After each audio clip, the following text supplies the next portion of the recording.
Hi everyone, welcome to Benji's Clubhouse. Today we're going to talk a little bit about mosquitoes and what you can use on your skin instead of chemicals that you have no idea what they are or what's in them.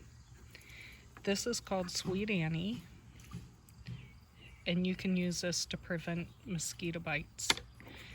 Buy the seeds, plant it outside your windows, outside your doors. It'll keep the flies from coming in your house.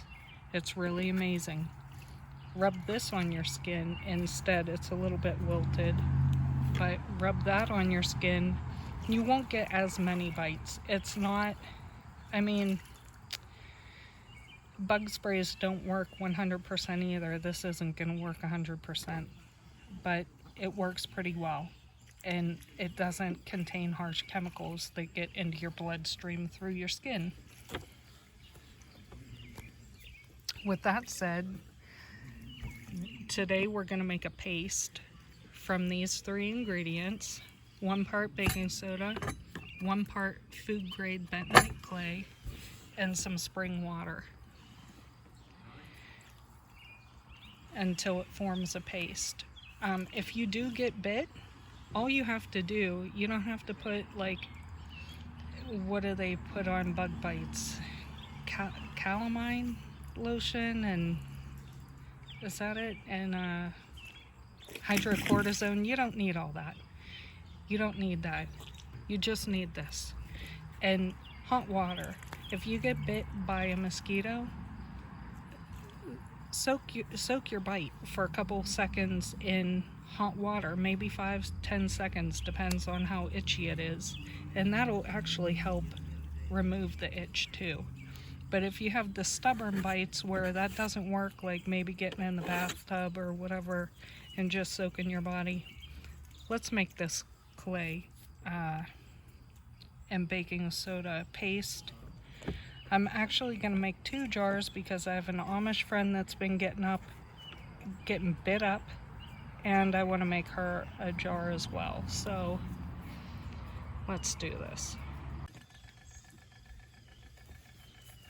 Alright, so we have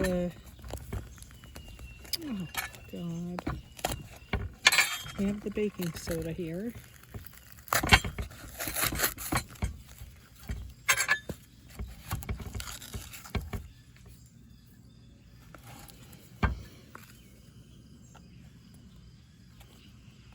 One part means the same amount.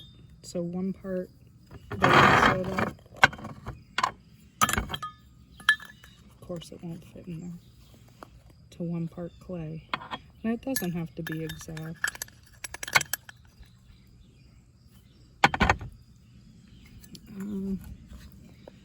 I think my friend's jar is a little bit smaller than my jar.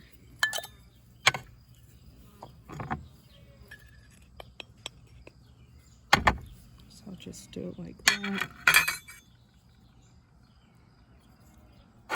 We're out here with the birds today. You hear Poppy crying in the background because she wants attention. Okay, I added the water. My phone ran out of storage space, so I did put some on my skin, and this will start to crust up and it might fall off and it might make a little mess. But guess what? It's better than itching, right? So I store mine in the fridge. It seems to last a long time, several weeks. It doesn't go bad or anything like that. And this is pretty much the consistency you want it. You just add enough water until it's like a paste.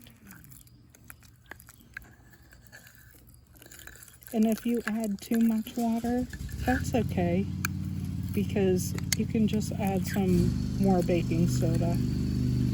But this is basically what you want your paste to look like. This one's a little runnier. It doesn't matter. It really doesn't even matter.